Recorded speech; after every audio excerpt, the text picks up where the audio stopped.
Plane analytical geometry, इसको coordinate geometry भी कहते हैं। इसमें हम लोग gradient, equation of line, graph वगैरह से रिलेटेड क्वेश्चंस करेंगे।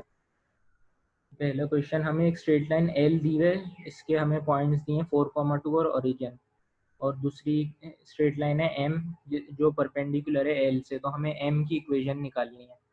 तो उसके लिए सबसे पहले हमारे पास एल के 2 पॉइंट्स हैं, हम उसका ग्रेडियंट निकालेंगे।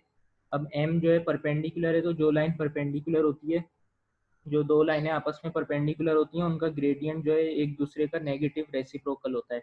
तो एल का ग्रेडियंट 1/2 है, तो इसका हम रेसिप्रोकल कर दें तो 2 हो जाएगा, और नेगेटिव हो जाएगा तो -2।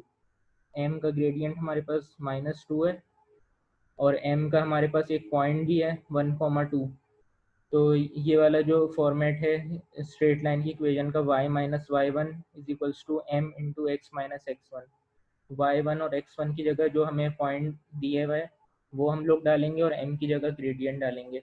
तो हमारे पास इक्वेशन ऑफ लाइन आ जाएगी y is equals to -2x+4। ये m की इक्वेशन हमारे पास आ गई। इस क्वेश्चन में हमें बताया हुआ है कि अगर ओरिजिन को 3 यूनिट्स हम लोग ईस्ट में शिफ्ट कर दें, मतलब राइट की तरफ, और 2 यूनिट साउथ मतलब नीचे की तरफ शिफ्ट कर दें, तो अगर कोई पॉइंट -3,4 पहले हो तो शिफ्ट होने के बाद उसकी क्या पोजीशन होगी।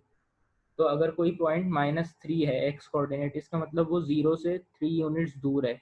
तो अगर ओरिजिन जो है वो 3 यूनिट्स राइट पे मूव हो गया, तो अब वो 3 के बजाय 6 यूनिट्स दूर हो गया।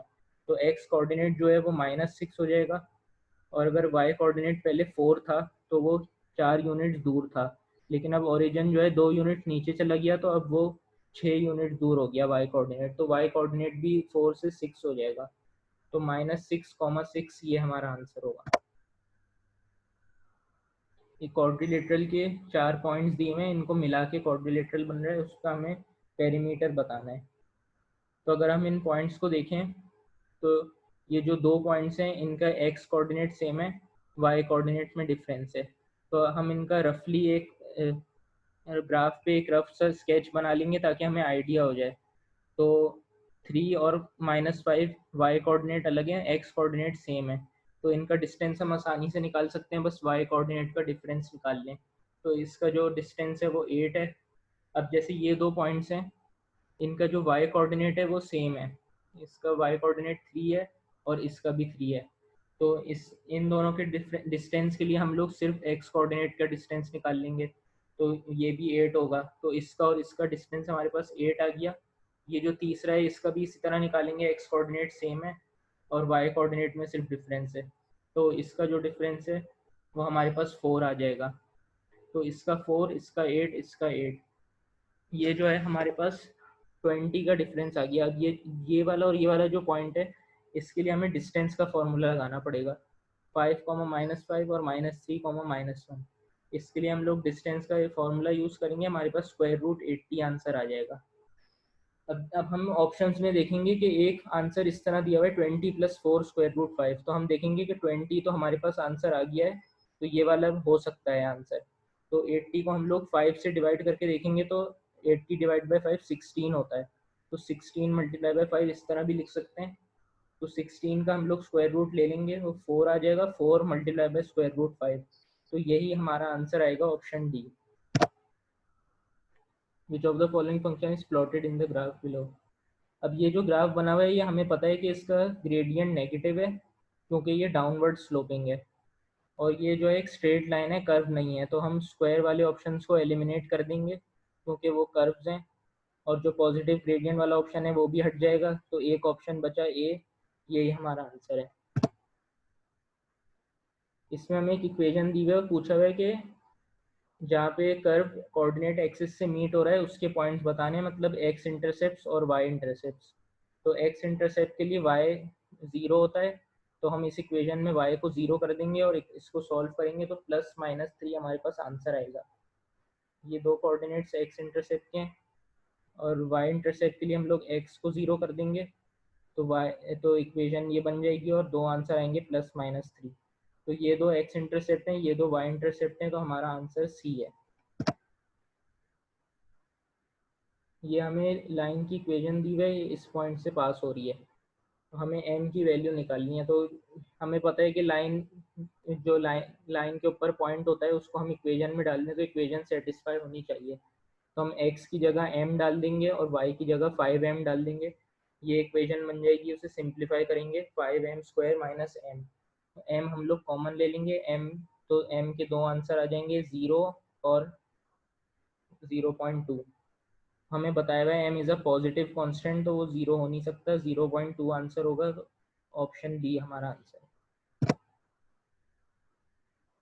हमें मिड पॉइंट दिया हुआ है, लाइन ए बी है, पॉइंट्स ए और बी के बीच में लाइन है, उसका मिड पॉइंट हमें दिया हुआ है 10,20। ए का जो ए के कोऑर्डिनेट्स हमें दिए हुए हैं, हमें बी के कोऑर्डिनेट निकालने हैं।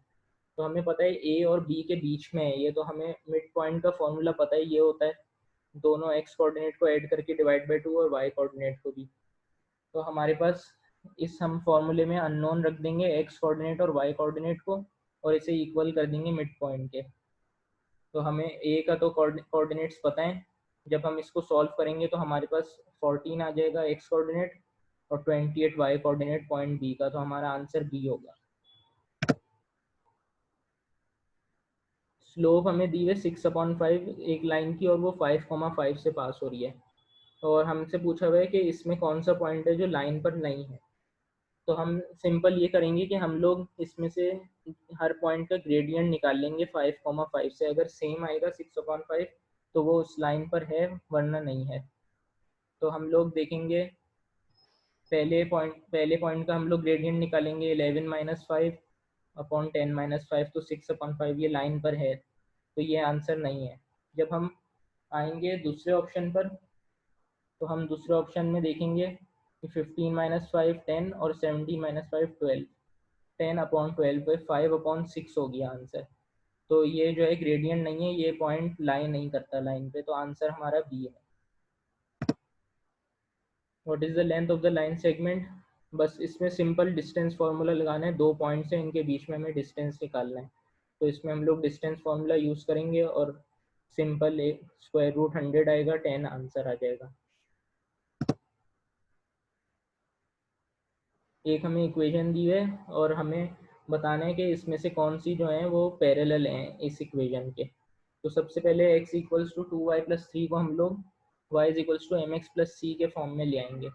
तो अभी हम देख रहे हैं कि y के साथ 2 मल्टीप्लाई हो रहा है, तो उसको हटाने के लिए हम लोग 3 को इधर ले जाएंगे, तो ये x-3 इक्वल्स टू 2y हो जाएगा, और फिर 2 को डिवाइड कर देंगे, तो y को सब्जेक्ट बना देंगे हम लोग, तो ये इक्वेशन बन जाएगी हमारे पास, और ग्रेडियंट इसका हो जाएगा 1/2।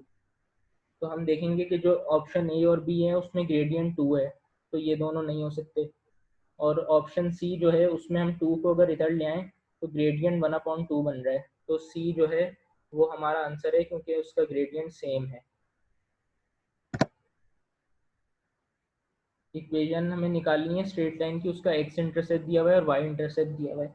तो हमारे पास दो पॉइंट्स आ गए, इन दो पॉइंट्स को यूज़ करके हम लोग पहले ग्रेडियंट निकालेंगे, और ग्रेडियंट निकालने के बाद हमें वाई इंटरसेप्ट पहले से पता है, तो y is equals to mx+c, C की जगह हम वाई इंटरसेप्ट डाल देंगे जो पहले से क्वेश्चन में गिवन है।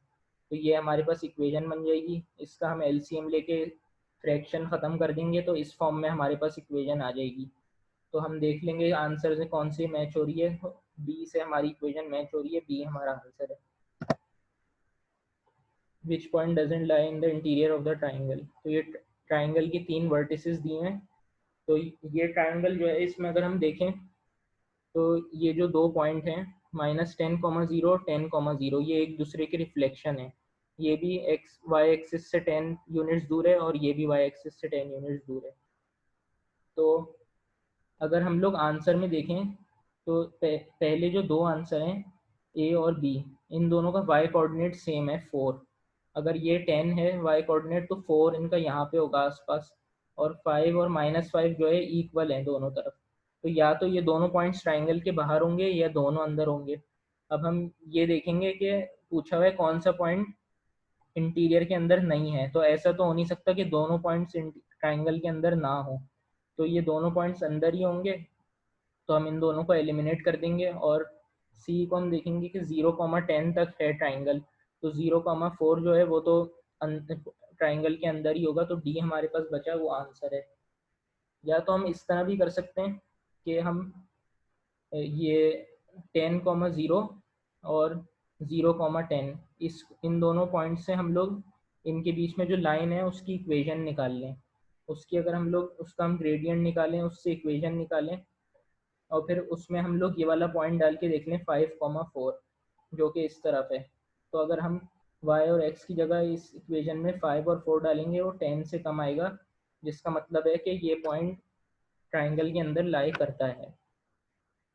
तो हमारा फाइनल आंसर डी ही होगा। अगर ए लाई करता है तो बी भी लाई करता है, तो दो किसी भी मेथड से कर लें, आंसर जो है सेम आएगा।